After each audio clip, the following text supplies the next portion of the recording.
She showed up crying, shaking, and bruised. He said it was an accident. I knew that was a lie, and I knew exactly how to destroy him, without ever laying a finger. If you've ever wanted to serve cold, calculated justice to someone who truly deserved it, hit that like button, subscribe, and buckle up. Because this revenge? It was silent. It was brutal. And it was permanent. Back when the internet still felt like the Wild West and flip phones were the norm, I was just a college student trying to get by at my local junior college. Tuition was tight, books were expensive, and ramen was basically a food group. To make things easier, I moved in with my girlfriend, let's call her Lucy. It wasn't glamorous, but we were happy. We both studied hard, saved on rent, and tried to make the most of our limited free time. One evening, Lucy told me she invited a new friend from class over for a casual game night. Fine by me. We called up a few more buddies, got some snacks, and made a night of it. That's when I met her, Sarah. And to my surprise, I actually knew her from high school. We'd never been close, but she'd always struck me as kind, genuine. One of the good ones. From that point on, Sarah became a regular part of our lives. Movie nights. Board games. Random hangouts. She was sweet, polite, and just easy to be around. But she didn't always come alone. Sarah brought her boyfriend once or twice. Let's call him Jay. And Jay was off. You know that gut feeling when someone walks into a room and the energy just dies? That was Jay. He barely spoke. He wouldn't laugh at jokes. He'd just sit in the corner like we were all wasting his precious time. Standoffish. Cold. Quiet, but not in a shy way. In a calculating way. We didn't like having him around, but we tolerated him, for Sarah's sake. Thankfully, Jay seemed to hate us just as much, and after a couple of awkward visits, he stopped showing up entirely. But that's when the real trouble began. It was a Thursday night when everything changed. Sarah called Lucy crying, sobbing, really, and asked if she could come over. No hesitation. Of course, we said yes. When she arrived, her face was pale, her voice shaky. And then she told us what happened. Jay had blown up on her. Accused her of cheating. Said she was spending too much time with us. He didn't specify if she was cheating with me or Lucy, or both, but the accusation was absurd. Still, he didn't just stop at verbal attacks.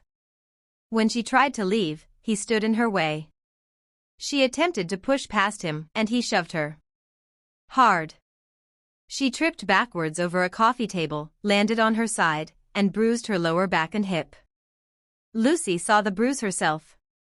It was no minor accident. Sarah, like so many people in toxic relationships, tried to brush it off. It was the first time. He didn't mean it.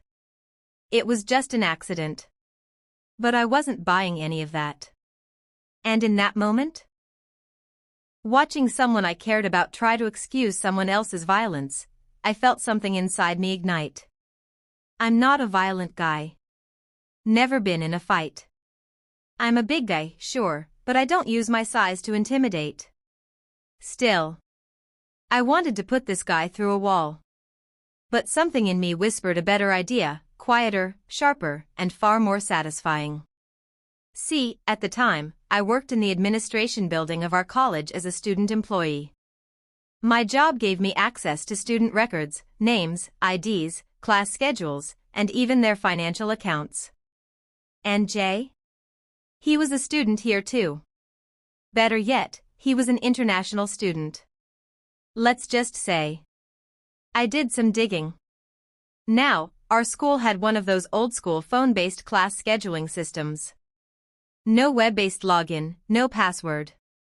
Just your ID and a few number codes. It was the final day students could drop or add classes without penalty. I found Jay's ID in the system. Got into his profile like I'd done dozens of times for my job. And then? I dropped every single Class. Not only that, I added him into every available class I could find that had an extra course fee. Art. Chem lab. Photography. Anything that would tack on $100 here, $200 there. Why? Because at our college, if you owed a fee, even $1, you couldn't access your transcripts, your grades, or re-enroll. But the real kicker? As a foreign student, Jay was required to stay enrolled full-time to maintain his visa. Drop below that threshold, and you could legally be kicked out of the country. I didn't need to lay a hand on him. I was going to erase him with paperwork. I didn't tell Lucy. I didn't tell Sarah. Heck, I didn't even look back at Jay's file again for weeks. I didn't want anything traced back to me.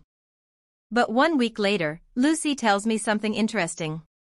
Sarah had been worried all week about seeing Jay again. Turns out, they were in the same English class. And Tuesday was that class. Sarah walked in. And Jay was there. Standing awkwardly at the back of the room. Why?